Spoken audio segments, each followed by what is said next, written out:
Welcome back. So in this video I've taken some clips from one of my puppy training consultations where I was working with a little fella named Jock.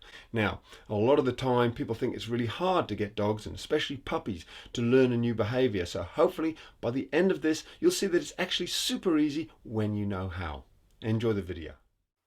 So this is little Jock. He's a tiny little 9-week-old puppy. He hasn't done any training on the leash or walking at all, and so this is his first attempt ever. And all I'm doing is using a tiny little piece of food and I'm sticking it on the end of his nose, and as you can see I'm not using a leash at this stage. Stick it on his nose, pat our thigh, Jock, woof, good boy, good boy, good boy, good boy, good boy, good boy, good boy, good boy. So what I'm really doing is I'm motivating him with food. I'm using a high-pitched voice so he associates it with my word, and an action. So here's the hand action. Jock, woof, good boy, good boy, good boy, good. Now you may be thinking, what's that funny clucking, squawking noise I'm making? But that high-pitched voice, fast, repetitious sort of noises, it really does encourage the dog and get them moving. It really does work. Good boy, Jock, Jock, Jock, woof, woof, woof, woof, good boy, good boy, good boy, good boy, good boy, good boy, good boy. So you can see him almost starting to get bored. Starting to get really excited and silly.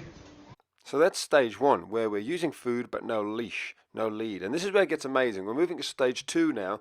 I'm just creating a very simple loop, and I'm going to pop that over his head, and before he even realizes something's on him, we're going to do exactly the same thing and he won't even notice. Oh, good boy, good boy, good boy, good boy, good boy, good boy, good boy, good boy. Treat. Now notice how short a distance I'm actually making Jock walk. It's only about 2 yards. You've got to be very sensitive with your puppy at this stage.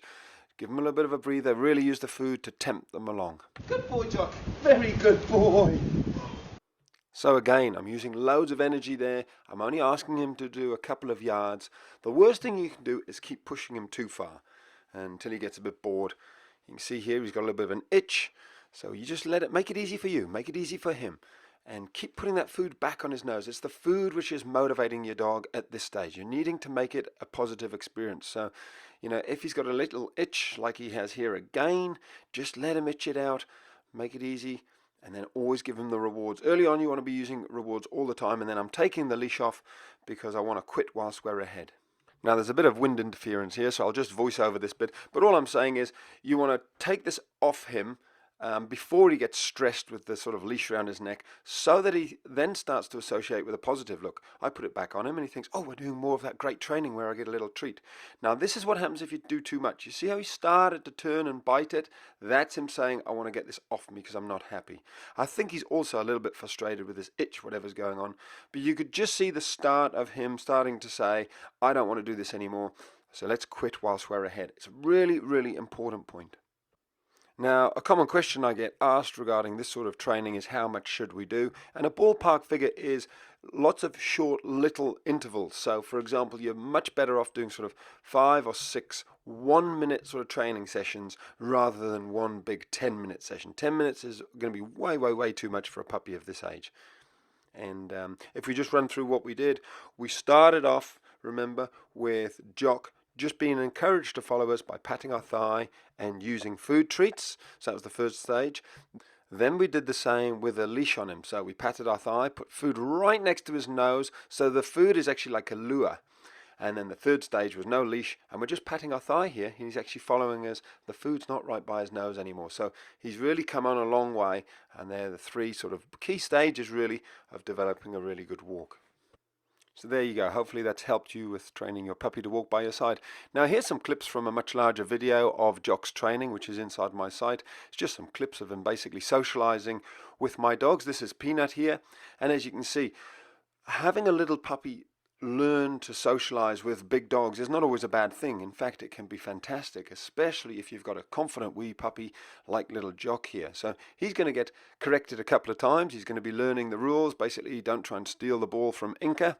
She's my 8-year-old little whippity dog. This is a Jack. He's a 1.5-year-old Catahoula cross. He's a very confident boy. And as you can see, Jock immediately knows how to play the submissive role. Absolutely fantastic. They actually get on really well. Jack is almost like the big brother to him, looking after him and showing him the ropes.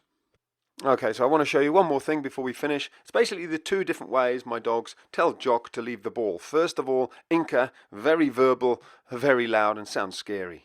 Look here. Then, Jack. nice. So let me slow this right down and zoom in. There's absolutely nothing to worry about with this dog Inca. She makes a lot of noise, but watch her teeth here. That's all she's done. She's just moved ahead towards little Jock and made that very guttural growl noise, which, yes, is scary, but it's nothing. Jock gets the message. He knows it just means stay away. Training. That's being told when I'm playing with a ball, don't try and take it. You see how the big dog's a little bit more subtle, a little bit gentler. Compare that to Peanut's approach. If you watch her right paw here, it goes out into the nose of little Jock, something you wouldn't even notice unless it was pointed out. Very, very subtle. So there's just a few clips from Jock's puppy training. Do get your puppy socialized as early as possible, and you can use larger, older dogs if they're well trained and well behaved. And as you can see from little Jock, he hasn't been bothered at all by the growling that he received. There was no intention to hurt him. So remember, if your puppy gets told to stay away in that sort of manner, don't worry, don't panic. Your puppy will understand it. The last thing you want to do is overreact. Just stay calm, and as you can see, Jack's training him up, and Jock's having a great little time with him. So there you go, some simple tips on getting your puppy to learn to walk next to your side. Basically start without a leash, just use food, develop your high-pitched little voice, and pat your thigh. Give them that verbal cue. And of course, always remember, keep it simple and quick whilst you're ahead. Basically do lots of little sessions rather than one big long training session. So how cute was that? Now, if you've got a new puppy, or if you enjoyed that short clip, then you'll be very pleased to know that I've actually captured on video the raising of one of my puppies called Moses from 8 weeks of age right through to 8 months old. And I've created a complete step-by-step puppy training program called Project Moses. If you're interested, then I'll let you know where you can find out more about it at the end of this series. Tomorrow, we're looking at something completely different, dog aggression. So make a mental note of that. Have a great day, and let's catch up then.